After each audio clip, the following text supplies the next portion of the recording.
the Gospel according to Mark. Glory to you. At that time, John said to Jesus, "Teacher, we saw someone driving out demons in your name, and we tried to prevent him because he does not follow us." Jesus replied, "Do not prevent him. There is no one who performs a mighty deed in my name who can at the same time speak ill of me. For whoever is not against us is for us. Anyone who gives you a cup of water to drink because you belong to Christ, amen, I say to you, surely he will not lose his reward. But I say to you, whoever causes one such as these who believe in me to stumble, it would be better for him if a great millstone were put around his neck and he were thrown into the sea. This is the good news spoken to us by our brother Jesus. Praise to you, Jesus Christ. Have a seat. I've told the story to some of you. It may be a repeat, but I'm going to do it anyway. So, most of us have had time to enjoy our backyard with the lovely labyrinth and all the bushes and everything. Many thanks to our neighbors from Guatemala and Mexico, and who have planted the new trees and taken down a ton of brush and even built some wonderful garden boxes for us. The boss of the lawn crew, who comes by once a week to mow and to trim, is a man that we've come to know quite well over the years. His name is Krim Al-Jabouri, and he moved here from Baghdad, Iraq. He was actually my mother's gardener many years ago, and he's become a friend. Well, the other day we had Krim and his crew plant some arborvitae in our yard, make a nice barrier between us and the next door neighbors, when I heard music play. So I went out to check on things, and I looked at Karim, and he quickly turned off his cell phone. And I realized that he was playing a chant from the Quran. And I said, it's okay. When I'm working on projects, I like to play my spiritual music too. Karim explained that he was talking with his work group, most of whom spoke Kantable and probably attend St. Mary's, about the similarities in their faith practices. We all come from the same roots, Karim explained. We all talk of the Mother Mary, of Jesus, of God. Yes, I told him, we're all connected through Abraham. Yes, Abram, Karim corrected me. I've thought of that moment between Karim and me. Karim, a man who supported my ordination, who loves the mission of this spiritual center, who was excited to help us with the community center when we needed someone to till the garden that would feed the children and their families. I thought about some of our other encounters with people of the Muslim faith, and I wondered what it was that actually separated us. Whether we refer to God as Allah, as Yahweh, or as Lord, the devotion is real. The divine connection is there. We all look to the skies to find answers from the one who created us. We all turn to God to see us through life. In our first reading, we hear of a similar contrast between those who were with Moses when the power of prophecy was bestowed upon them and those who were not present. But we're also anointed with the ability to speak the truths of God. Eldad and Medad, they sound like rap singers. They thought that they were in an exclusive club, that they were set apart from those who were outside of the 70 elders surrounding Moses, that they were special, and what they received from God was unique to them.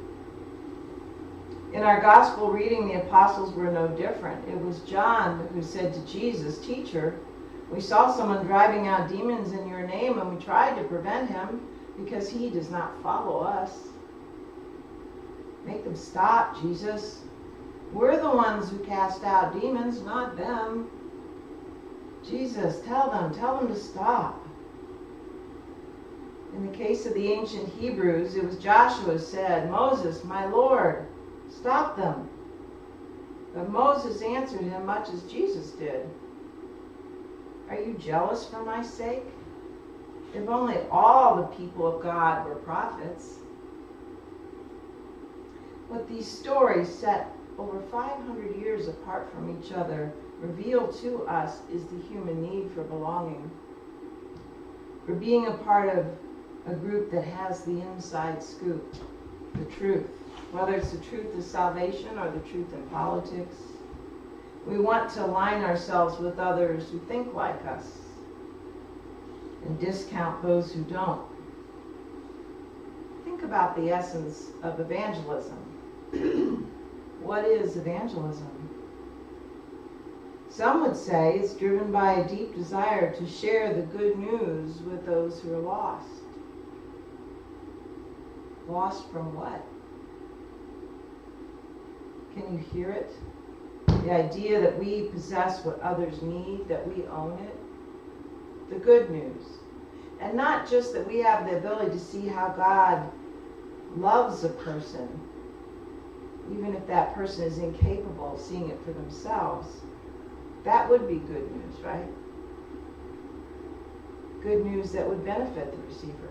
But that we have the knowledge of where that person might spend eternity, depending on whether or not they believe like we do. In extreme cases, this sort of thinking can even lead to a kind of cultic following. Perhaps that's what Moses and Jesus were warning their followers about. Don't think that by following me, you have something that others are not capable of having. Jesus and Moses saw beyond their own egos. They were able to see what Pope Francis identified when he said to a crowd in Singapore recently, all religions are paths to God. I will use an analogy, says the Pope.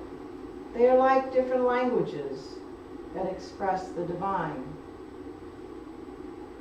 If you start to fight, saying, my religion is more important than yours, mine is true and yours is not, where will that lead us, he asked.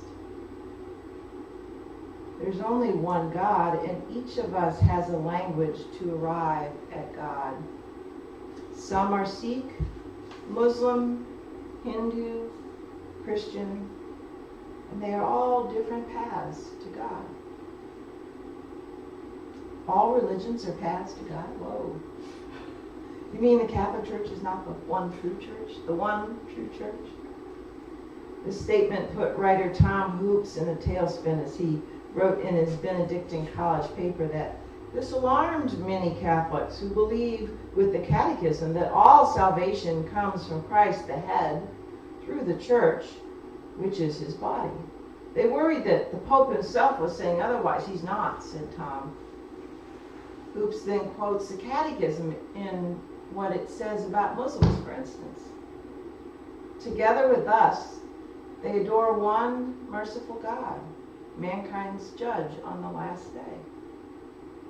But Hoops warns us that right after that, the Catechism teaches those who, through no fault of their own, do not know the gospel of Christ or his church, but nevertheless seek God with a sincere heart and, moved by grace, try in their own actions to do his will as they know it through the dictates of their conscience, those too may achieve eternal salvation.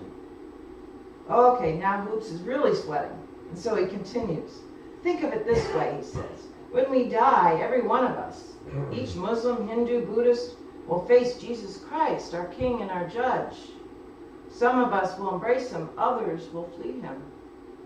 Muslims may see in him the one God they love, or they may stick to what their religion gets wrong about God. The impossibility of the incarnation, for starters, and they may flee.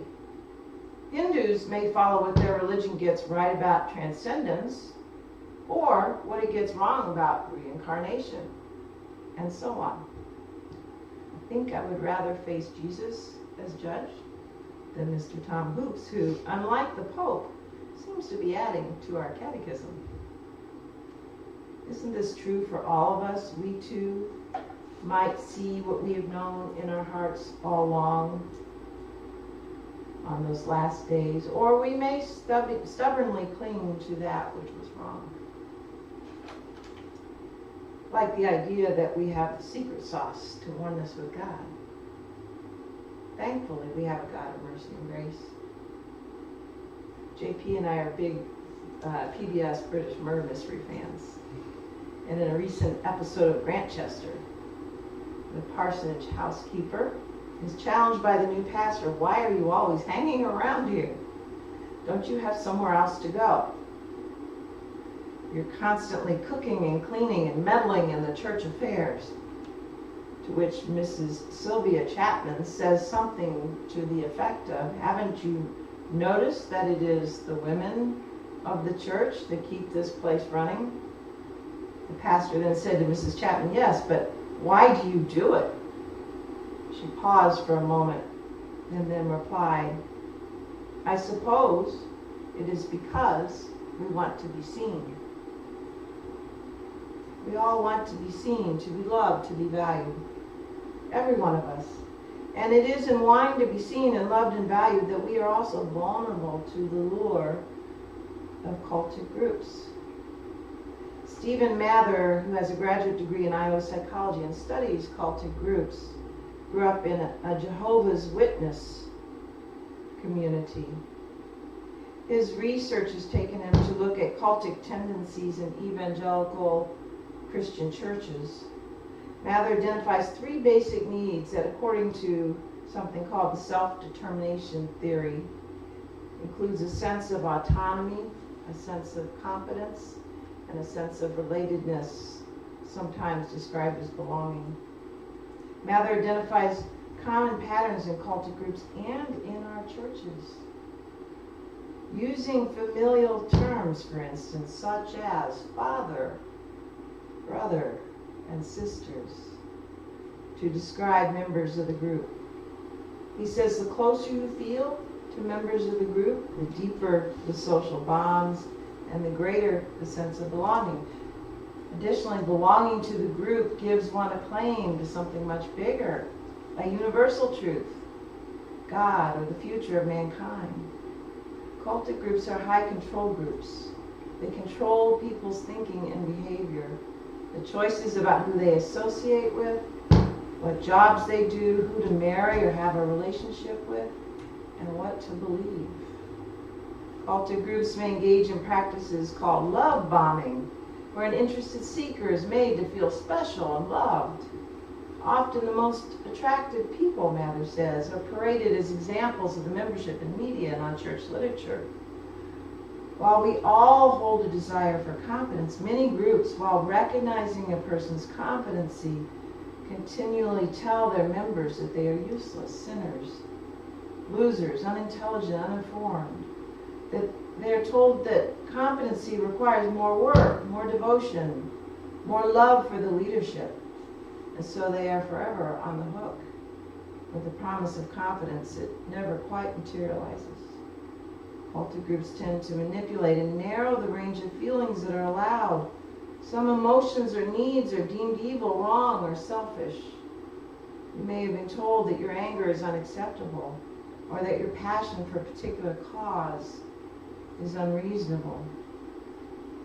Keith Giles, author of the bestseller Sola Mysterium, celebrating the beautiful uncertainty of everything, is a former pastor of 20 years who writes about deconstructing and reconstructing faith.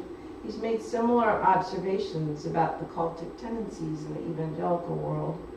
He identifies several of the same characteristics that Mather does, adding things like permission required for major decisions, rigid rules and regulations, deliberately withholding information, allowing only leadership to decide who needs to know what and when, withholding forgiveness or absolution, instilling black and white thinking, a rejection of rational analysis, critical thinking, constructive criticism, promoting feelings of guilt or unworthiness, creating a fear about losing one's salvation or being left behind or shunned by the group, being told there's never a legitimate reason to leave.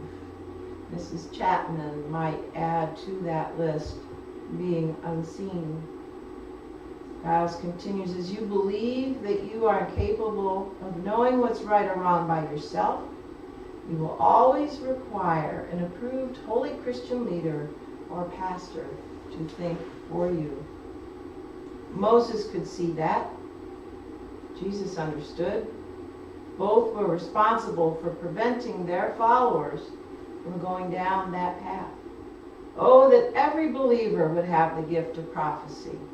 And hey, if they are not against us, then they are for us. Let's see the common good between us. Let's understand that we are all in search of God. We're all in the practice of doing good in the world. Friends, Jesus didn't come to start a world religion. He didn't come to draw hard lines that keep some people in the inner circle and some people out.